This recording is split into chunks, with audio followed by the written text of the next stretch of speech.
हाँ जी मम्मी जी, मैं ठीक हाँ। तुसी किद्दां हो? मैं भी ठीक हाँ पुत्र। मैं तो तेनू ये दसना सी पुत्र कि लगदा है तेरा बलिदान सिरे चढ़ गया। ਸਿੰਪਲ ਮੈਨੂੰ ਮਹਿਸੂਸ ਹੋ ਰਿਹਾ ਕਿ ਜਿਵੇਂ ਆਪਣਾ ਬੇਬੀ ਜੀ ਨਾ ਸਾਡੇ ਵਿੱਚ ਹੀ ਹੈ, ਆਪਣੇ ਨਾਲ ਹੀ ਆ ਉਹ।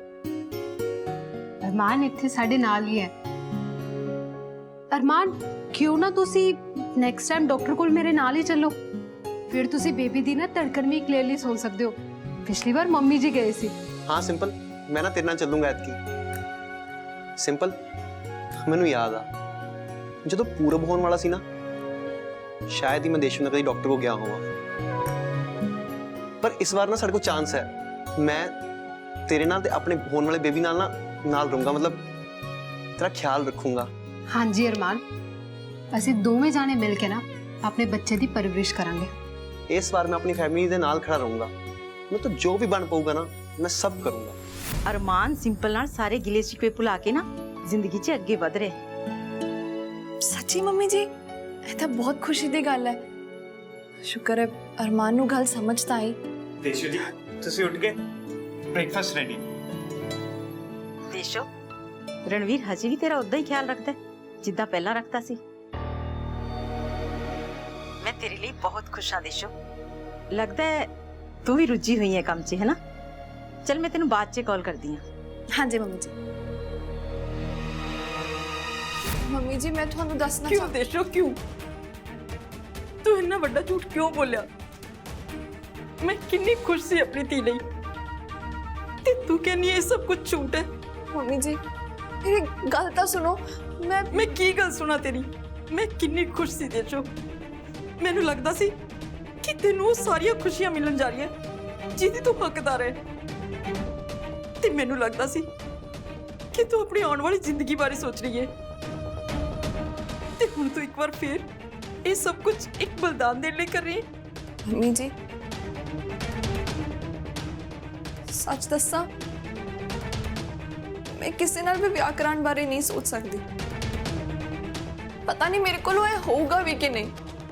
मैं सिर्फ इतना चाहती हूँ कि मेरे आसपास सारे ठीक रहें। मैंने उदों तक चैन नहीं आएगा जब तक मैंने आ नहीं पता लग जाता कि सिंपल दा बच्चा ठीक है। हे परमात्मा, देशो नू सही रास्ता दिखाओ। रणवीर ओनू बहुत प्यार करता है ते ओनू पलकां ते बिठा के रखूगा। बस ਇਹ ਗੱਲ ਦੇਸ਼ੋ ਨੂੰ ਸਮਝ ਆ ਜੇ। ਤੁਸੀਂ क्यों नाश्ता बनाया? मैनू उठा देना सी। ਤੁਸੀਂ ਐਵੇਂ ਨਹੀਂ ਤਕਲੀਫ ਕੀਤੀ, ਮੈਂ ਸਾਰਾ ਕੰਮ ਕਰ ਦਿੰਦੀ। ਤੁਹਾਨੂੰ ਉਠਾ ਦਿੰਦਾ। ਅੱਛਾ ਤੇ ਮੈਂ ਤੁਹਾਡੇ ਲਈ ਬ੍ਰੇਕਫਾਸਟ ਬਣਾਉਣ ਦਾ ਚਾਂਸ ਮਿਸ ਕਰ ਦਿੰਦਾ ਕਦੇ ਨਹੀਂ। ਵੈਸੇ ਵੀ ਦੇਸ਼ੋ ਜੀ ਤੁਸੀਂ ਤਾਂ ਹਮੇਸ਼ਾ ਹੀ ਖਾਣਾ ਬਣਾਉਂਦੇ ਆ ਸਾਰਿਆਂ ਦੇ ਲਈ। ਅੱਜ ਮੈਨੂੰ ਮੌਕਾ ਮਿਲਿਆ ਸੀ ਕਿ ਮੈਂ ਸਾਰਿਆਂ ਨੂੰ ਦੱਸਾਂ ਕਿ ਇਸ ਘਰ ਦਾ ਮਾਸਟਰ ਸ਼ੈਫ ਮੈਂ ਹਾਂ। ਤੇ ਆਈ ਪ੍ਰੋਮਿਸ ਤੁਸੀਂ ਇੱਕ ਵਾਰ ਖਾ ਕੇ ਦੇਖੋ, ਖਾਣਾ ਵਧੀਆ ਹੀ ਬਣਿਆ ਹੋਏਗਾ। ਇਹ ਕਿਹੋ ਜਿਹੀ ਗੱਲਾਂ ਕਰ ਰਹੇ ਹੋ ਤੁਸੀਂ? ਰਣਵੀਰ ਦੁੱਗਲ ਸਵਾਦ ਦਾ ਬਾਦਸ਼ਾਹ ਇਹ ਪੁੱਛ ਰਿਹਾ ਕਿ ਉਹਨਾਂ ਦਾ ਬਣਾਇਆ ਖਾਣਾ ਵਧੀਆ ਬਣਿਆ ਕਿ ਨਹੀਂ। ਮੈਂ ਨਹੀਂ ਮੰਨ ਸਕਦੀ। Obviously, इस शहर के बेस्ट शेफ ने नाश्ता बनाया आ। इन्हू तो खुश होना चाहिए है। किहड़ा हस्बैंड अपनी वाइफ नू इन्नी देर तक सौण दिंदा है ते सारा नाश्ता खुद तैयार करदा है। ਇੱਕ ਚੰਗਾ ਹਸਬੈਂਡ ਆਪਣੀ ਵਾਈਫ ਦੇ ਲਈ ਇਦਾਂ ਹੀ ਕਰਦਾ ਹੈ ਤੇ ਮੈਨੂੰ ਕੋਈ ਫਰਕ ਨਹੀਂ ਪੈਂਦਾ ਕਿ ਮੇਰੀ ਵਾਈਫ ਕਦੋਂ ਉੱਠੇ ਜਾਂ ਸੋਏ। ਮੇਰਾ ਪੁੱਤਰ ਤਾਂ ਜੈਂਟਲਮੈਨ ਹੈ। अपनी वाइफ नू सिर ते चढ़ा रहा है। मासी जी हाँ ਅਸੀਂ चलिए नाश्ता करन, नाश्ता ठंडा हो जाएगा। हाँ हाँ, आज मेरे पुत्र दे हाथ दा बना खाना भी खा के देख लेने आ। मलकीत सिंह जी हले टेबल सैट कर रहे हैं, उदों तक आप इत्थे ही रुकदे आ। परौंठे तो बहुत स्वाद बने होने आ। आफ्टर ऑल रणवीर दुग्गल ने बनाए ने। वैसे रणवीर शेफ बनने का फैसला बिल्कुल सही लिया सी। वैसे तो हर फैसला सही लिया है, बस एक फैसले नूं छड्ड के। तैनू अपनी वाइफ दे एक्स नूं ऑफिस से अलाउ नहीं करना चाहिए सी। पर तू फिक्र ना कर, ये मिस्टेक भी सुधारी जा सकती है। बस उस अरमान नूं ऑफिस तो फायर करना है। नहीं, ਉਹਨਾਂ ਨੂੰ ਨੌਕਰੀ ਆਪਣੀ ਕਾਬਲੀਅਤ ਤੇ ਮਿਲੀ ਹੈ। ਅਸੀਂ ਐਦਾਂ ਨਹੀਂ ਕਰ ਸਕਦੇ। ਤੈਨੂੰ ਆਪਣੇ ਐਕਸ ਦੇ ਫਾਇਰ ਹੋਣ ਨਾਲ ਕੀ ਫਰਕ ਪੈਂਦਾ ਹੈ? क्योंकि उन्हों की नौकरी मेरे करके जा रही है। मासी जी ਤੁਹਾਨੂੰ ਆਈ ਦਿੱਕਤ ਹੈ ਨਾ ਕਿ ਅਰਮਾਨ ਤੇ ਮੈਂ ਇੱਕੋ ਦਫ਼ਤਰ ਵਿੱਚ ਕੰਮ ਕਰਦੇ ਹਾਂ। ਤੇ ਕੋਈ ਗੱਲ ਨਹੀਂ, ਇਸ ਹਿਸਾਬ ਨਾਲ ਤਾਂ ਫਿਰ ਮੈਨੂੰ ਹਿੱਸੇਦਾਰੀ ਛੱਡਣੀ ਚਾਹੀਦੀ, ਕਿਉਂਕਿ ਮੈਂ ਉਸ ਦਫ਼ਤਰ ਵਿੱਚ ਅਰਮਾਨ ਤੋਂ ਬਾਅਦ ਆਈ ਹਾਂ। ਵੈਲ ਮੈਨੂੰ ਲੱਗਦਾ ਹੈ ਤੂੰ ਹਜੇ ਵੀ ਆਪਣੇ ਐਕਸ ਦੀ ਫਿਕਰ ਕਰਦੀ ਹੈ। ਮੈਨੂੰ ਇਸ ਗੱਲ ਦੀ ਫਿਕਰ ਹੈ ਕਿ ਅਰਮਾਨ ਦੀ ਨੌਕਰੀ ਜਾਣ ਤੋਂ ਬਾਅਦ ਉਹਨਾਂ ਦੇ ਪਰਿਵਾਰ ਦਾ ਕੀ ਹੋਏਗਾ। ਉਹਨਾਂ ਦੀ ਘਰ ਵਾਲੀ ਮਾਂ ਬਣਨ ਵਾਲੀ ਹੈ ਤੇ ਇਹਦੇ ਵਿੱਚ ਉਹਦਾ ਕੀ ਕਸੂਰ ਹੈ। ਵੈਸੇ ਵੀ ਸਿਰਫ ਅਰਮਾਨ ਨਹੀਂ, ਮੈਨੂੰ ਆਪਣੇ ਦਫ਼ਤਰ ਦੇ ਹਰ ਇੱਕ ਮੁਲਾਜ਼ਮ ਦੀ ਫਿਕਰ ਹੈ। ਤੇਸ਼ੋ ਬਿਲਕੁਲ ਠੀਕ ਕਹਿ ਰਹੀ। ਅਸੀਂ ਕਿਸੇ ਵੀ EMPLOYE ਨੂੰ ਉਹਨਾਂ ਦੀ ਪਰਸਨਲ ਲਾਈਫ ਕਰਕੇ ਕੰਪਨੀ ਚੋਂ ਨਹੀਂ ਕੱਢ ਸਕਦੇ। ਐਸੇ ਹੀ ਨਹੀਂ ਹੋਏਗਾ ਤੇ ਸਾਡੀ ਕੰਪਨੀ ਇਦਾਂ ਦਾ ਕੁਝ ਨਹੀਂ ਕਰੇਗੀ। ਇਸ ਲਈ ਮਾਸੀ ਜੀ ਚੰਗਾ ਇਹੀ ਹੋਏਗਾ ਕਿ ਤੁਸੀਂ ਹੁਣ ਤੋਂ ਸਾਡੇ ਬਿਜ਼ਨਸ 'ਚ ਇੰਟਰਫੇਅਰ ਨਾ ਕਰੋ। ਹਾਂਜੀ ਦੀਦੀ, ਰਣਵੀਰ ਬਿਲਕੁਲ ਠੀਕ ਕਹਿ ਰਿਹਾ ਹੈ। ਆਪਾਂ ਕਿਸੇ ਦੀ ਪਰਸਨਲ ਲਾਈਫ ਦੇ ਬੇਸਿਸ ਤੇ ਉਹਨੂੰ ਜੌਬ ਤੋਂ ਨਹੀਂ ਕੱਢ ਸਕਦੇ। ਇਹ ਤਾਂ ਸਾਡੇ ਐਥਿਕਸ ਦੇ ਖਿਲਾਫ ਹੋਏਗਾ ਨਾ ਦੀਦੀ। ਤੁਸੀਂ ਬਹੁਤ ਇਨਸਲਟ ਕਰ ਚੁੱਕੇ ਮੇਰੀ।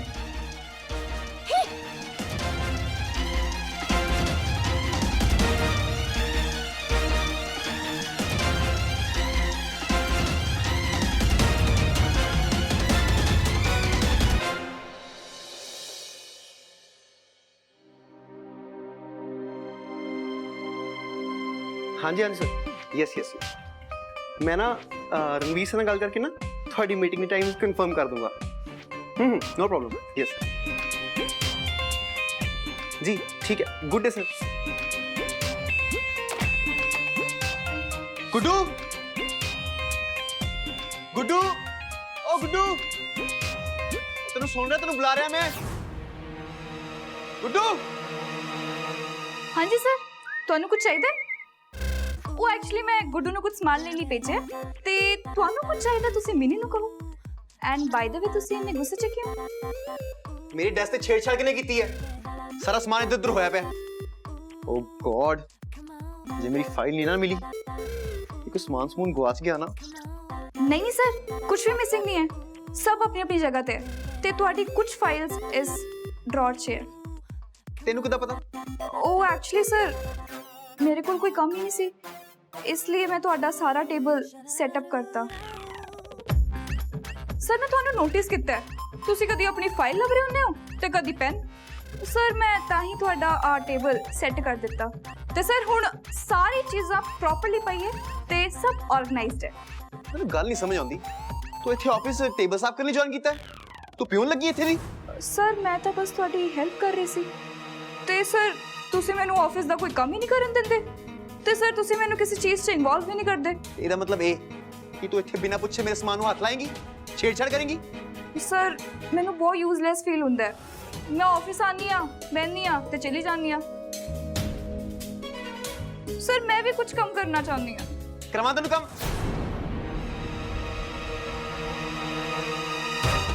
Shut up, just shut up. ਮੇਰੀ ਗੱਲ ਯਾਦ ਰੱਖੀ, ਇੱਕ ਅੱਜ ਤੋਂ ਬਾਅਦ ਮੇਰੀ ਪਰਮਿਸ਼ਨ ਤੋਂ ਬਿਨਾਂ ਕਿਸੇ ਸਮਾਨ ਨੂੰ ਵੀ ਤੂੰ ਹੱਥ ਲਾਉਣ ਦੀ ਹਿੰਮਤ ਕੀਤੀ ਨਾ, ਮੇਰੇ ਤੋਂ ਬੁਰਾ ਕੋਈ ਨਹੀਂ। ਸਮਝ ਆਈ?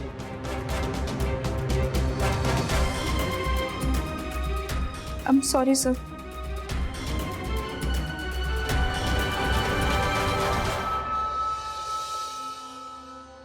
ਰੂਪੀ, ਦੇਸ਼ੋ ਨੇ ਹਾਲੇ ਤੱਕ ਇਸ ਘਰ ਦੀਆਂ ਰਿਸਪੌਂਸਿਬਿਲਟੀਆਂ ਚੱਕੀਆਂ ਨਹੀਂ ਹੈ ਤੇ ਨਾ ਹੀ ਉਹ ਰਣਵੀਰ ਦੇ ਨਾਲ ਇੱਕ ਵਾਈਫ ਵਾਲਾ ਰਿਸ਼ਤਾ ਨਿਭਾ ਰਹੀ ਹੈ। ਕੀ ਕਰ ਰਿਹਾ ਇੱਥੇ ਦਰਵਾਜ਼ੇ 'ਚ ਖੜਾ ਹੋ ਕੇ? ਮਾਸੀ ਜੀ ਕੀ ਦੱਸਾਂ ਹੁਣ ਮੈਂ ਤੁਹਾਨੂੰ? ਕੀ ਹੋਇਆ ਸਨੀ? ਇਹ ਦੇਖੋ, ਮੈਂ ਦੇਖ ਰਿਹਾ ਸੀ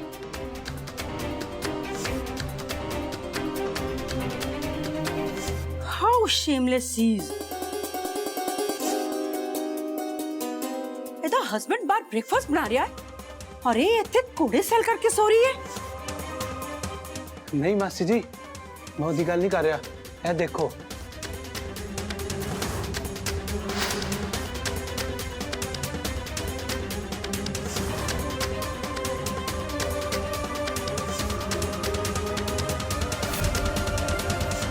ਮੈਂ ਸਮਝੀ ਨਹੀਂ ਦੀਦੀ, ਰਿਸਪੌਂਸਿਬਿਲਟੀਜ਼ ਲਈ ਤਾਂ ਘਰ ਦੇ ਵਿੱਚ ਇੰਨੇ ਸਰਵੈਂਟਸ ਨੇ, ਉਹਨੇ ਕੀ ਕਰਨਾ ਹੈ? ਉਹ ਤਾਂ ਵੈਸੇ ਵੀ ਆਫਿਸ ਦੇ ਕੰਮ ਦੇ ਵਿੱਚ ਇੰਨਾ ਬਿਜ਼ੀ ਰਹਿੰਦੀ ਹੈ। ਤੂੰ ਸਮਝੀ ਨਹੀਂ ਮੇਰੀ ਗੱਲ? ਮੈਨੂੰ ਲੱਗਦਾ ਹੈ ਕਿ ਦੇਸ਼ੋ ਹਜੇ ਤੱਕ ਮੂਵ ਔਨ ਹੀ ਨਹੀਂ ਕਰ ਪਾਈ। ਉਹਨੇ ਤਾਂ ਹਲੇ ਤੱਕ ਇਸ ਘਰ ਨੂੰ ਆਪਣਾ ਮੰਨਿਆ ਹੀ ਨਹੀਂ ਹੈ ਤੇ ਉਹ ਮੰਨ ਵੀ ਨਹੀਂ ਪਾਏਗੀ ਜਦ ਤੱਕ ਉਹਦਾ ਐਕਸ ਹਸਬੈਂਡ ਉਹਦੇ ਸਿਰ ਤੇ ਘੁੰਮਦਾ ਰਹੇਗਾ। ਵੈਸੇ ਤੂੰ ਹਰ ਫੈਸਲਾ ਸਹੀ ਲਿਆ ਹੈ, ਬਸ ਇੱਕ ਫੈਸਲੇ ਨੂੰ ਛੱਡ ਕੇ। ਤੈਨੂੰ ਆਪਣੀ ਵਾਈਫ ਦੇ ਐਕਸ ਨੂੰ ਆਫਿਸ ਤੇ ਅਲਾਉ ਨਹੀਂ ਕਰਨਾ ਚਾਹੀਦਾ ਸੀ, ਪਰ ਤੂੰ ਫਿਕਰ ਨਾ ਕਰ, ਇਹ ਮਿਸਟੇਕ ਵੀ ਸੁਧਾਰੀ ਜਾ ਸਕਦੀ ਹੈ। ਬਸ ਉਸ ਅਰਮਾਨ ਨੂੰ ਆਫਿਸ ਤੋਂ ਫਾਇਰ ਕਰਨਾ ਹੈ। ਨਹੀਂ, ਉਹਨਾਂ ਨੂੰ ਨੌਕਰੀ ਆਪਣੀ ਕਾਬਲੀਅਤ ਤੇ ਮਿਲੀ ਹੈ, ਅਸੀਂ ਇਦਾਂ ਨਹੀਂ ਕਰ ਸਕਦੇ। ਤੈਨੂੰ ਆਪਣੇ ਐਕਸ ਦੇ ਫਾਇਰ ਹੋਣ ਨਾਲ ਕੀ ਫਰਕ ਪੈਂਦਾ ਹੈ? ਕਿਉਂਕਿ ਉਹਨਾਂ ਦੀ ਨੌਕਰੀ ਮੇਰੇ ਕਰਕੇ ਜਾ ਰਹੀ ਹੈ। ਮਾਸੀ ਜੀ, ਤੁਹਾਨੂੰ ਆਈ ਦਿੱਕਤ ਹੈ ਨਾ ਕਿ ਅਰਮਾਨ ਤੇ ਮੈਂ ਇੱਕੋ ਦਫ਼ਤਰ ਵਿੱਚ ਕੰਮ ਕਰਦੇ ਹਾਂ, ਤੇ ਕੋਈ ਗੱਲ ਨਹੀਂ, ਇਸ ਹਿਸਾਬ ਨਾਲ ਤਾਂ ਫਿਰ ਮੈਨੂੰ ਹਿੱਸੇਦਾਰੀ ਛੱਡਣੀ ਚਾਹੀਦੀ, ਕਿਉਂਕਿ ਮੈਂ ਉਸ ਦਫ਼ਤਰ ਵਿੱਚ ਅਰਮਾਨ ਤੋਂ ਬਾਅਦ ਆਈ ਹਾਂ। ਵੈਲ, ਮੈਨੂੰ ਲੱਗਦਾ ਹੈ ਤੂੰ ਹਜੇ ਵੀ ਆਪਣੇ ਐਕਸ ਦੀ ਫਿਕਰ ਕਰਦੀ ਹੈ। ਮੈਨੂੰ ਇਸ ਗੱਲ ਦੀ ਫਿਕਰ ਹੈ ਕਿ ਅਰਮਾਨ ਦੀ ਨੌਕਰੀ ਜਾਣ ਤੋਂ ਬਾਅਦ ਉਹਨਾਂ ਦੇ ਪਰਿਵਾਰ ਦਾ ਕੀ ਹੋਏਗਾ। ਉਹਨਾਂ ਦੀ ਘਰ ਵਾਲੀ ਮਾਂ ਬਣਨ ਵਾਲੀ ਹੈ, ਤੇ ਇਹਦੇ ਵਿੱਚ ਉਹਦਾ ਕੀ ਕਸੂਰ ਹੈ? ਆਈ ਐਮ ਟੈਲਿੰਗ ਯੂ ਰੂਪੀ, ਤੁਸੀਂ ਸਭ ਨੇ ਬਹੁਤ ਪਛਤਾਉਣਾ ਆ। ਪਛਤਾਵਾਂਗੇ? ਹਾਂ, ਤੁਸੀਂ ਉਹਨੂੰ ਕੱਢ ਕਿਉਂ ਨਹੀਂ ਦਿੰਦੇ? ਉਹਨਾਂ ਨੂੰ ਤੇ ਇੱਕ ਸਪੇਸ ਤੇ ਰਹਿਣਾ ਹੀ ਨਹੀਂ ਚਾਹੀਦਾ, ਤੁਸੀਂ ਉਹਨੂੰ ਆਫਿਸ 'ਚ ਰੱਖਿਆ ਹੋਇਆ ਹੈ। ਨਹੀਂ ਦੀਦੀ, ਐਦਾਂ ਦੀ ਕੋਈ ਗੱਲ ਨਹੀਂ ਹੈ। ਦੇਸ਼ੋ ਤੇ ਅਰਮਾਨ ਦੋਨੋਂ ਆਪਣੀ ਲਾਈਫ ਦੇ ਵਿੱਚ ਅੱਗੇ ਵੱਧ ਚੁੱਕੇ ਹੈ ਤੇ ਦੋਨੋਂ ਆਪਣੀ ਲਾਈਫ ਦੇ ਵਿੱਚ ਸੈੱਟ ਨੇ। ਅਰਮਾਨ ਦੀ ਵਾਈਫ ਤਾਂ ਪ੍ਰੈਗਨੈਂਟ ਵੀ ਹੈ। ਠੀਕ ਹੈ, ਮੰਨ ਲਿਆ, ਪਰ ਦੇਸ਼ੋ ਹਜੇ ਵੀ ਕੇਅਰ ਕਰਦੀ ਹੈ ਉਹਦੀ, ਉਹਨੂੰ ਫਿਕਰ ਹੈ ਉਹਦੀ। ਰੂਪੀ, ਮੈਂ ਤੈਨੂੰ ਕਹਿ ਰਹੀ ਹਾਂ, ਜਸਟ ਫਾਇਰ ਹਿਮ। ਦੀਦੀ, ਐਦਾਂ ਬਿਨਾਂ ਕਿਸੇ ਰੀਜ਼ਨ ਤੋਂ ਪਰਸਨਲ ਗੱਲਾਂ ਨੂੰ ਆਧਾਰ ਬਣਾ ਕੇ ਕਿਸੇ ਵੀ EMPLOYE ਨੂੰ ਅਸੀਂ ਜੌਬ ਤੋਂ ਨਹੀਂ ਕੱਢ ਸਕਦੇ ਨਾ। ਵੈਸੇ ਵੀ ਅਰਮਾਨ ਇੱਕ ਚੰਗਾ EMPLOYE ਹੈ, ਉਹਦੇ ਕੰਮ ਦੇ ਵਿੱਚ ਕਿਸੇ ਤਰ੍ਹਾਂ ਦੀ ਕੋਈ ਕਮੀ ਨਹੀਂ ਹੈ। ਡੈਡੀਕੇਟਡ EMPLOYE ਹੈ ਉਹ। ਠੀਕ ਹੈ, ਜੇ ਤੁਸੀਂ ਉਹਨੂੰ ਜੌਬ ਤੋਂ ਫਾਇਰ ਨਹੀਂ ਕਰ ਸਕਦੇ ਤਾਂ ਮੈਨੂੰ ਪਲਾਨ B ਐਕਟੀਵੇਟ ਕਰਨਾ ਪਊਗਾ। Plan B? ਪਲਾਨ A ਕੀ ਸੀ ਦੀਦੀ? ਪਲਾਨ A ਇਹ ਸੀ ਕਿ ਬਿਨਾਂ ਕਿਸੇ ਬ੍ਰੇਨ ਲਗਾਏ ਉਹਦੇ ਐਕਸ ਨੂੰ ਫਾਇਰ ਕਰਨਾ, ਪਰ ਤੂੰ ਹੁਣ ਕਹਿ ਰਹੀ ਹੈ ਕਿ ਇਹ ਪੋਸੀਬਲ ਨਹੀਂ ਹੈ।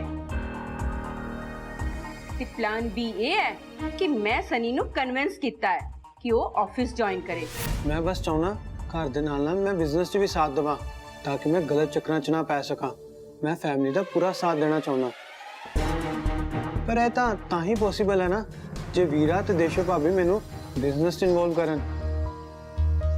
ਮੈਨੂੰ ਤਾਂ ਹੀ ਲੱਗੂਗਾ ਨਾ ਕਿ ਮੈਂ ਫੈਮਿਲੀ ਦਾ ਪਾਰਟ ਹਾਂ, ਚਾਹੇ ਮੈਨੂੰ ਉਸ ਕੰਮ ਦੇ ਥੋੜੇ ਜਿਹੇ ਪੈਸੇ ਮਿਲ ਜਾਣ, ਪਰ ਐਟਲੀਸਟ ਮੇਰੀ ਸੈਲਫ ਰਿਸਪੈਕਟ ਤਾਂ ਬਣੀ ਰਹੂਗੀ।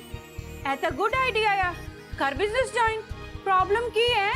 ਰਣਵੀਰ ਕਿਉਂ ਰੁਕੇਗਾ? ਸਾਰਿਆਂ ਨੂੰ ਇਹ ਲੱਗਦਾ ਮਾਸੀ ਜੀ ਕਿ ਦੇਸ਼ੋ ਭਾਬੀ ਦੀ ਜ਼ਿੰਦਗੀ ਮੈਂ ਬਰਬਾਦ ਕੀਤੀ ਹੈ, ਤੇ ਜੇ ਮੈਂ ਵੀਰੇ ਕੋਲ ਇਹ ਗੱਲ ਕਰਨ ਗਿਆ ਤੇ ਭਾਬੀ ਨੇ ਮਨਾ ਕਰ ਦੇਣਾ, ਤੇ ਮੇਰੇ ਕੋਲ ਇੱਕੋ ਚਾਂਸ ਹੈ। ਤੂੰ ਬਿਲਕੁਲ ਵਰੀ ਨਾ ਕਰ, ਮੈਂ ਹੈਗੀ ਆ ਨਾ। ਹੁਣ ਬਸ ਉਹੀ ਹੋਊਗਾ ਜੋ ਤੂੰ ਚਾਹਨਾ ਹੈ, ਤੈਨੂੰ ਸਭ ਕੁਝ ਮਿਲੇਗਾ ਤੇ ਆਫਿਸ ਜੁਆਇਨ ਕਰੇਗਾ ਐਂਡ ਸਾਡੀ ਡਾਟਰ ਇਨ ਲॉ ਤੇ ਉਹਦੇ ਐਕਸ ਤੇ ਨਜ਼ਰ ਰੱਖੇਗਾ। ਦੀਦੀ, ਤੁਸੀਂ ਕਿੱਦਾਂ ਦੀਆਂ ਗੱਲਾਂ ਕਰ ਰਹੇ ਹੋ? ਸਨੀ ਮੈਨੂੰ ਡਾਇਰੈਕਟ ਰਿਪੋਰਟ ਕਰੇਗਾ। ਦੀਦੀ, ਇਹ ਸਭ ਦੀ ਕੋਈ ਜ਼ਰੂਰਤ ਨਹੀਂ ਹੈ। ਸਨੀ ਉਹਨਾਂ ਦੋਨਾਂ ਤੇ ਨਜ਼ਰ ਰੱਖ ਲੇਗਾ, ਪਰ ਸਨੀ ਤੇ ਕੌਣ ਨਜ਼ਰ ਰੱਖੇਗਾ ਜਿਹਨੇ ਸਾਨੂੰ ਆਲਰੇਡੀ ਇੰਨੀ ਵਾਰ ਧੋਖਾ ਦਿੱਤਾ ਹੈ? ਉਹਦੇ ਤੇ ਵਿਸ਼ਵਾਸ ਨਹੀਂ ਕੀਤਾ ਜਾ ਸਕਦਾ ਦੀਦੀ। ਮੇਰੀ ਗੱਲ ਫਿਰ ਸਹੀ ਨਿਕਲੀ ਨਾ? ਕਿਹੜੀ ਗੱਲ? ਸਾਡੇ ਪਾਰਟਨਰਸ਼ਿਪ ਵਾਲੀ। ਸਾਡੇ ਦੋਵਾਂ ਦੀ ਜੋੜੀ ਖਤਰਨਾਕ ਹੈ ਵੈਸੇ। ਜੋ ਵੀ ਸੋਚਿਆ ਨਾ ਪੂਰਾ ਹੋਊਗਾ। ਵਿਚਾਰੇ ਰਣਵੀਰ ਦਾ ਦਿਲ ਟੁੱਟਿਆ ਤੇ ਮੰਮੀ ਜੀ ਕੋਲੋਂ ਵੇਖਿਆ ਨਹੀਂ ਗਿਆ। 2 ਮਿੰਟ 'ਚ ਕੱਢ ਕੇ ਮਾਰਿਆ ਦੇਸ਼ੋ ਨੂੰ। ਜੇ ਸਾਡਾ ਕੋਈ ਇਹ ਪਲਾਨ ਸੁਣ ਲਵੇ ਨਾ ਤੇ ਆਸਕਰ ਦੇ ਦੇਵੇ ਸਾਨੂੰ।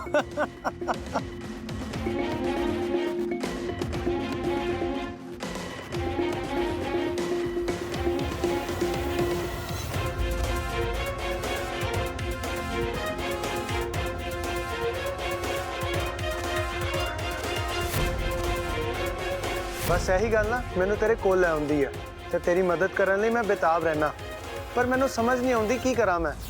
ਮੇਰੇ ਹੱਥ ਵਿੱਚ ਕੁਝ ਵੀ ਨਹੀਂ ਹੈ। ਬਸ ਰਹਿਣ ਦੇ ਤੂੰ। ਮੈਨੂੰ ਪਹਿਲਾਂ ਹੀ ਪਤਾ ਸੀ ਤੂੰ ਕੋਈ ਕੰਮ ਕਰਨ ਦੇ ਲਾਇਕ ਨਹੀਂ ਹੈ, ਨਾ ਤੇਰੇ ਹੱਥ 'ਚ ਕੋਈ ਕੰਮ ਹੈ।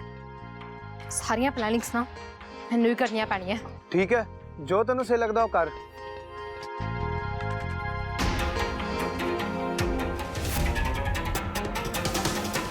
ਵੈਸੇ ਤਾਂ ਮੈਨੂੰ ਤੁਹਾਡੇ ਦੋਨਾਂ ਤੇ ਕੋਈ ਬਹੁਤਾ ਭਰੋਸਾ ਹੈ ਨਹੀਂ, ਪਰ ਇੱਕ ਗੱਲ ਮੈਂ ਚੰਗੀ ਤਰ੍ਹਾਂ ਜਾਣਦੀ ਹਾਂ ਕਿ ਸਨੀ ਚਲਾਕ ਤਾਂ ਹੈ, ਪਰ ਉਹ ਇਕੱਲਾ ਸਕੀਮਾਂ ਨਹੀਂ ਬਣਾ ਸਕਦਾ। ਉਹਦੇ ਲਈ ਦਿਮਾਗ ਚਾਹੀਦਾ, ਤੇ ਉਹ ਤਾਂ ਇਹਦੇ ਕੋਲ ਹੈ ਨਹੀਂ। ਵਿਆਹ ਨਹੀਂ ਹੋਇਆ ਕਿਉਂ? ਅੱਜ ਤਾਂ ਅਰਮਾਨ ਤੇ ਸਿੰਪਲ ਦਾ ਵਿਆਹ ਸੀ ਨਾ, ਬਾਕੀ ਸਾਰੀਆਂ ਰਸਮਾਂ ਤਾਂ ਹੋ ਗਈਆਂ ਸੀ, ਫਿਰ ਵਿਆਹ ਕਿਉਂ ਨਹੀਂ ਹੋਇਆ? ਉਹ ਇਹਦੇ ਲਈ ਮੰਮੀ ਜੀ ਕਿਉਂਕਿ ਵਿਆਹ ਦੇ ਦਿਨ ਬ੍ਰਾਈਡ ਹੀ ਗਾਇਬ ਹੋ ਗਈ। ਮੰਮੀ ਜੀ ਸਨੀ ਕਿੱਥੇ ਹੈ? ਸਨੀ ਤੈਨੂੰ ਅਚਾਨਕ ਕੀ ਹੋ ਗਿਆ? ਤੂੰ ਸਨੀ ਨੂੰ ਕਿਉਂ ਲੱਭ ਰਿਹਾ? ਉਹਨੂੰ ਤਾਂ ਅਸੀਂ ਕਦੋਂ ਦਾ ਘਰੋਂ ਕੱਢਿਆ ਹੋਇਆ ਹੈ ਨਾ। ਹਾਂਜੀ ਮੰਮੀ ਜੀ, ਮੈਨੂੰ ਵੀ ਇਹੀ ਲੱਗਦਾ ਸੀ। ਉਹਨੂੰ ਤੁਸੀਂ ਘਰੇ ਤੋਂ ਕੱਢਤਾ, ਪਰ ਉਹ ਸਾਡੀ ਜ਼ਿੰਦਗੀ ਵਿੱਚੋਂ ਅਜੇ ਵੀ ਨਹੀਂ ਗਿਆ। ਜ਼ਿੰਦਗੀ ਚੋਂ ਨਹੀਂ ਗਿਆ? ਕੀ ਮਤਲਬ ਹੈ ਤੇਰਾ? ਹੋਇਆ ਕੀ ਹੈ? ਤੁਸੀਂ ਮੈਨੂੰ ਇਹ ਦੱਸੋ ਕਿ ਤੁਹਾਡਾ ਇਹ ਜੋ ਪਲਾਨ ਸੀ ਕਿ ਸਿੰਪਲ ਨੂੰ ਵਿਆਹ ਦੇ ਲਈ ਪੈਸੇ ਦੇਣੇ ਨੇ, ਇਹਦੇ ਬਾਰੇ ਸਨੀ ਨੂੰ ਪਤਾ ਸੀ? ਪੁੱਤ ਮੈਨੂੰ ਕੀ ਪਤਾ, ਮੈਂ ਤਾਂ ਉਹਦੇ ਨਾਲ ਕਈ ਦਿਨਾਂ ਤੋਂ ਗੱਲ ਵੀ ਨਹੀਂ ਕੀਤੀ। ਮੈਨੂੰ ਤਾਂ ਇਹ ਵੀ ਨਹੀਂ ਪਤਾ ਕਿ ਉਹ ਇਸ ਸਮੇਂ ਹੈ ਕਿੱਥੇ। ਇਹ ਸਭ ਹੋ ਕੀ ਰਿਹਾ? ਪਹਿਲਾਂ ਮੈਨੂੰ ਪਤਾ ਲੱਗਾ ਕਿ ਮੇਰੀ ਮੰਮੀ ਜੀ ਨੇ ਸਿੰਪਲ ਨੂੰ ਵਿਆਹ ਦੇ ਲਈ ਪੈਸੇ ਦਿੱਤੇ, ਤੇ ਫਿਰ ਮੈਨੂੰ ਪਤਾ ਲੱਗਾ ਕਿ ਸਨੀ ਨੇ ਸਿੰਪਲ ਦੇ ਨਾਲ ਮਿਲ ਕੇ ਭੱਜਣ ਦਾ ਪਲਾਨ ਬਣਾਇਆ, ਤੇ ਹੁਣ ਮੈਨੂੰ ਪਤਾ ਲੱਗ ਰਿਹਾ ਹੈ ਕਿ ਸਨੀ ਸਿੰਪਲ ਦੇ ਹੀ ਸਾਰੇ ਪੈਸੇ ਲੈ ਕੇ ਭੱਜ ਗਏ। ਐਦਾਂ ਦਾ ਹੁਣ ਕੁਝ ਨਹੀਂ ਹੋਏਗਾ। ਆਈ ਵਿਲ ਮੇਕ ਸ਼ੋਰ ਕਿ ਸਨੀ ਹੁਣ ਕੋਈ ਬਚਪਨਾ ਨਹੀਂ ਕਰੇਗਾ। ਐਂਡ ਤੂੰ ਮੈਨੂੰ ਇੱਕ ਗੱਲ ਦੱਸ, ਤੂੰ ਆਪਣੇ ਤੇ ਆਪਣੇ ਸਨ ਨੂੰ ਲੈ ਕੇ ਉਸ ਕੱਲ ਦੀ ਆਈ ਹੋਈ ਕੁੜੀ ਦੇ ਉੱਤੇ ਇੰਨਾ ਟਰਸਟ ਕਰ ਰਹੀ ਹੈ, ਆਪਣੇ ਸਨ ਤੇ ਟਰਸਟ ਨਹੀਂ ਕਰ ਸਕਦੀ? ਮੇਰੀ ਗੱਲ ਸੁਣ, ਸਾਨੂੰ ਸਨੀ ਨੂੰ ਇੱਕ ਚਾਂਸ ਦੇਣਾ ਚਾਹੀਦਾ ਹੈ। रुक मैं बुलानी हाँ। Sunny my dear. हाँ जी मासी जी। Oh you talk your mummy. हैनू हाले भी तेरे ते शक है।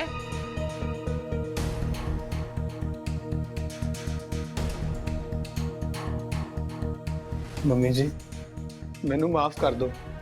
मैनू पता है मैं बहुत गलतियां कीतियां ने ते बहुत बार तुहाडा भरोसा भी तोड़िया है। फिर मैं अपनी फैमिली नू सपोर्ट करना चाहना है। प्रॉमिस मैं एक वधिया पुत्र बन के दिखाऊंगा। प्लीज मम्मी जी मैनू एक चांस दे दो। नहीं सनी, बिल्कुल नहीं। मैं तेनू दोबारा कोई चांस नहीं दे सकती। वैसे भी रणवीर बिल्कुल पसंद नहीं करेगा कि तू ऑफिस जा, ते मैं रणवीर नू होर निराश नहीं कर सकती। आई एम सॉरी बट नहीं।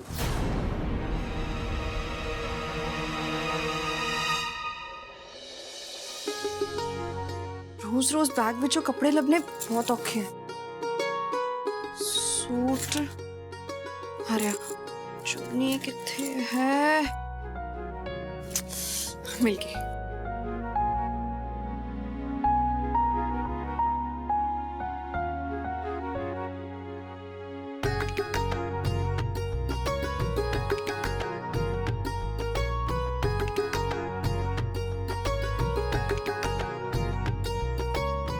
ਦੇਸ਼ੂ ਜੀ ਕਬਰਡ ਦੀ ਇੱਕ ਸਾਈਡ ਨਾ ਤੁਹਾਡੇ ਲਈ ਖਾਲੀ ਕਰਤੀ ਹੈ। ਤੁਸੀਂ ਆਪਣਾ ਸਾਰਾ ਸਮਾਨ ਨਾ ਉੱਥੇ ਰੱਖ ਲਓ।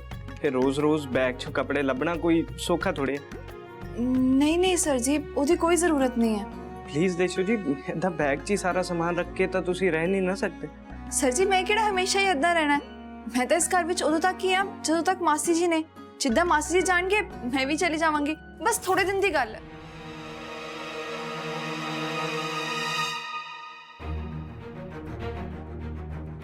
सर जी मैनू उम्मीद है कि तुसी मेरी गल समझोगे। मैं इस घर विच परिवार वांग ढलना नहीं चाहती। है तो एक नाटक ही, असीं कदों तक ये नाटक करांगे? बस एक बार मासी जी चले जान।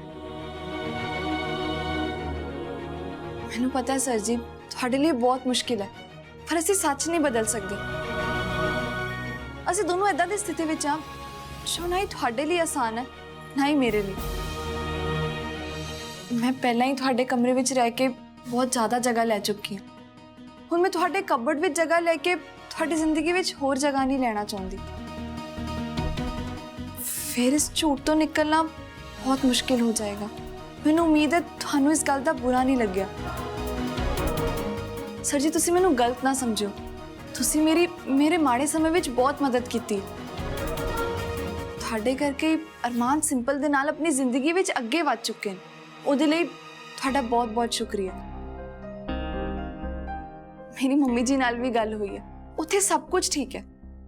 ਬਸ ਹੁਣ ਜਦੋਂ ਤੱਕ ਮਾਸੀ ਜੀ ਇੱਥੇ ਨੇ ਉਦੋਂ ਤੱਕ ਹੀ ਅਸੀਂ ਇੱਕ ਨਾਟਕ ਕਰਾਂਗੇ। ਓਹੋ ਦੇਸ਼ੋ ਜੀ, ਤੁਸੀਂ ਵੀ ਨਾ ਕਿੰਨਾ ਸੋਚਦੇ ਹੋ। ਇਹਨਾਂ ਦੀ ਕੋਈ ਗੱਲ ਨਹੀਂ ਹੈ। ਮੈਂ ਤਾਂ ਬਸ ਇਹ ਕਹਿ ਰਿਹਾ ਸੀ ਕਿ ਤੁਸੀਂ ਅਲਮੀਰਾ 'ਚ ਆਪਣਾ ਸਾਰਾ ਸਮਾਨ ਰੱਖ ਦਿਓ, ਕਿਉਂਕਿ ਤੁਸੀਂ ਇੱਥੇ ਹੀ ਰਹਿ ਰਹੇ ਹੋ। ਜੇ ਮੋਮੋ ਮਾਸੀ ਨੂੰ ਪਤਾ ਚੱਲ ਗਿਆ ਨਾ ਤੇ ਪ੍ਰੋਬਲਮ ਹੋ ਜਾਏਗੀ। ਉਹ ਤੁਸੀਂ ਉੱਠੇ ਨਹੀਂ ਹਾਲੇ ਤੱਕ? ਸਨ ਸਿਰ ਤੇ ਚੜਾਇਆ। ਮਾਸੀ ਜੀ ਮੈਂ ਤਾਂ ਉੱਠ ਗਈ ਹਾਂ, ਉਹ ਸਰ ਜੀ ਹਲੇ ਵੀ ਸੁੱਤੇ ਹੋਏ ਨੇ। ਇੰਨਾ ਕਿਹੜਾ ਗਹਿਰੀ ਨੀਂਦ 'ਚ ਸੋ ਗਿਆ? ਉਹ ਬਸ ਉੱਠਣ ਹੀ ਵਾਲੇ ਨੇ। ਮੈਂ ਆਪੇ ਉਠਾ ਲੈਣੀ ਹੈ। ਮਾਸੀ ਜੀ ਤੁਹਾਨੂੰ ਤਾਂ ਪਤਾ ਹੀ ਹੈ ਉਹਨਾਂ ਦਾ ਦਿਮਾਗ ਬਹੁਤ ਚੱਲਦਾ। ਜੇ ਕਿਤੇ ਉਹਨਾਂ ਨੇ ਅਲਮੀਰਾ ਦੇਖ ਲਈ ਤੇ ਫਿਰ। ਉਹ ਅੱਛਾ। ਤੇ ਦੇਸ਼ੋ ਜੀ, ਤੁਹਾਨੂੰ ਕਿਸੇ ਵੀ ਚੀਜ਼ ਦੇ ਲਈ ਨਾ ਮਾਫੀ ਮੰਗਣ ਦੀ ਕੋਈ ਲੋੜ ਨਹੀਂ। ਮੈਂ ਸਭ ਕੁਝ ਸਮਝਦਾ। ਤੇ ਹਾਂ, ਤੁਸੀਂ ਨਾ ਇਹ ਬਾਰ-ਬਾਰ ਸ਼ੁਕਰੀਆ ਵੀ ਨਾ ਕਹੋ। ਤੁਸੀਂ ਆਪਣਾ ਹਿਸਾਬ ਨਾ ਪੂਰਾ ਕਰਤਾ ਹੈ। ਮੈਂ ਸਮਝੀ ਨਹੀਂ। ਹਿਸਾਬ